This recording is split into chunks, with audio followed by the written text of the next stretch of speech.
We're seeing more and more of this happening right now, in this society that we live in. As you've seen, we've had a lot of wokery, books being rewritten, endings changed, not to offend anybody. Over here, we have the comedian Eddie Izzard posing in a velvet black dress in British Vogue. I've met Eddie, I can say this. And I love the way they say, looks absolutely stunning. Stunning. I mean, he's just ridiculous, isn't he? Eddie looks what he is, a middle-aged man in a frock with bad makeup. Or, as many people might feel, looks like something you'd find hanging on the back of a door in Africa. Stunning is not the word, but this is how madcap British Vogue have now become, under the directorial of course, Meghan's friend Edward Enninful, who's being given the chop. Whichever way you look at it, it's now going to be under the ruling domain of the doyen of the fashion world, Anna Wintour.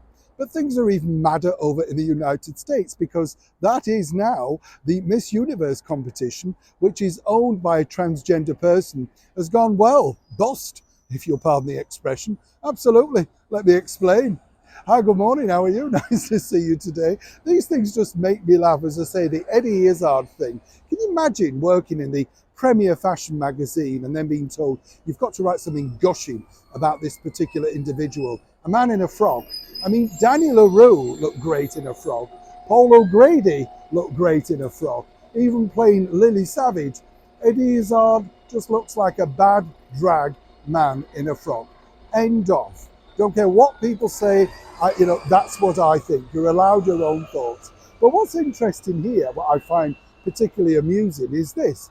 Over with Miss Universe, we've now got the situation developing where what was once a well-revered competition has simply gone bust. Now, just days before this latest competition, sadly, that's right, this once renowned and respected competition, and people know who watch my channel know, I've always enjoyed the things like Miss World, Miss Universe, and even the more regional things like Miss Yorkshire Television, Miss Anglia TV. They were great fun, great platforms for opportunity for young girls that were naturally beautiful and were seen to be given, a spotlight, a chance to move into the world of possibly acting, television presenting, or indeed just furthering their own career. A bit of fun, nothing wrong in that.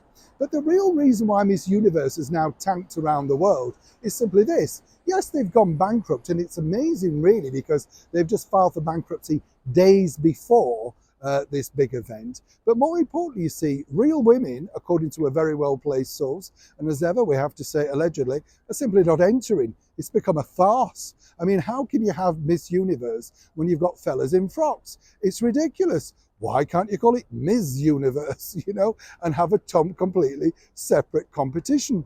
Now, of course, they're all saying, oh, don't worry, it'll be back on track. These things are just a blip. It'll all be sorted out. But whichever way you look at it, you've absolutely ruined a brand that was so well loved, so well revered, and had a lot of money in it.